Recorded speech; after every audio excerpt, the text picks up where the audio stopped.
শাকিব খানের সঙ্গে ডিভোর্স হওয়ার পর থেকে ফিল্ম ইন্ডাস্ট্রিতে বেশি একটা সুবিধা করতে পারেননি টলিউড গ্ল্যামার খ্যাত অভিনেত্রী অপু বিশ্বাস। তুমুল জনপ্রিয়তা থাকা সত্ত্বেও আয় ছিল না কোনো কমতি। শুরু করতে থাকেন একের পর এক শোরুম উদ্বোধনের কাজ, খুলেছেন বিউটি স্যালন থেকে শুরু করে ক্যাফে পর্যন্ত, হয়ে উঠেছেন পুরোদমে একজন ব্যবসায়ীও। এবার নতুন পরিচয়ে হাজির হতে চলেছেন এই ঢালিউড কুইন। উপস্থাপনা করবেন নিজের ইউটিউব চ্যানেলে। পরিকল্পনা অনুযায়ী সাজিয়েছেন বেশ কিছু প্রোগ্রামও। শুধু তারকারাই নয়, অপু বিশ্বাসের মুখোমুখি হবেন গণমাধ্যম কর্মীরাও। এমন খবর সামনে আসতেই নেটিজেনরা বলতে শুরু করেছেন, অপু বিশ্বাসের ফিতাকাটা ব্যবসায় ভাটা পড়েছে, তাই উপস্থাপনা শুরু করেছেন। তাহলে কি অপু সত্যি আগের মতো ফিতাকাটায় ডাক পাচ্ছেন না? তার জায়গায় ফিতাকাটায় এখন ব্যস্ত সময় পার করছেন বিদ্যা সিনহা মিম, পূজা চিরি, নুসরাত ফারিয়া, তাসনিয়া ফারিনের মতো নায়িকারা। ইডেন বে কক্সবাজার সমুদ্র সৈকতের উপর নিজেদের একটি ঠিকানা।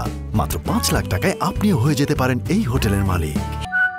ইডেন বে, a concern of Bhaiya Hotels. এ বিষয়ে অপু বিশ্বাস জানান, এতদিন যারা তাকে প্রশ্ন করেছেন, এবার তিনি তাদের প্রশ্ন করবেন। এটা নতুন ধরনের একটা এক্সপেরিমেন্ট তার জন্য। তার নিজস্ব ইউটিউব চ্যানেলে একটি করে এপিসোড প্রকাশ হতে থাকবে। প্রথম ধাপে অতিথি থাকবেন গণমাধ্যম কর্মী ও চলচ্চিত্র নির্মাতা। রাজধানীর মিরপুর ডিওএইচএস এর একটি স্টুডিওতে প্রথম ধাপের সব পর্বের শুটিং সম্পন্ন হয়েছে। খুব দ্রুতই অপু বিশ্বাসের ইউটিউব চ্যানেলে এসব প্রকাশ হবে। দর্শকরা দেখতে পাবেন নতুন এক অপু বিশ্বাসকে।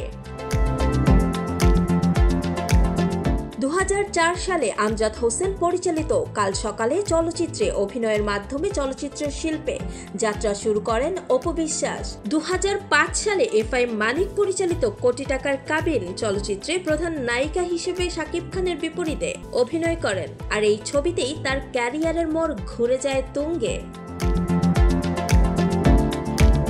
অপু বিশ্বাস 72টির অধিক চলচ্চিত্রে শাকিব খানের বিপরীতে অভিনয় করেছেন, অর্জন করেছেন বাচসাস পুরস্কার এবং 6 বার মেরিল প্রথম আলো পুরস্কারের মনোনয়ন।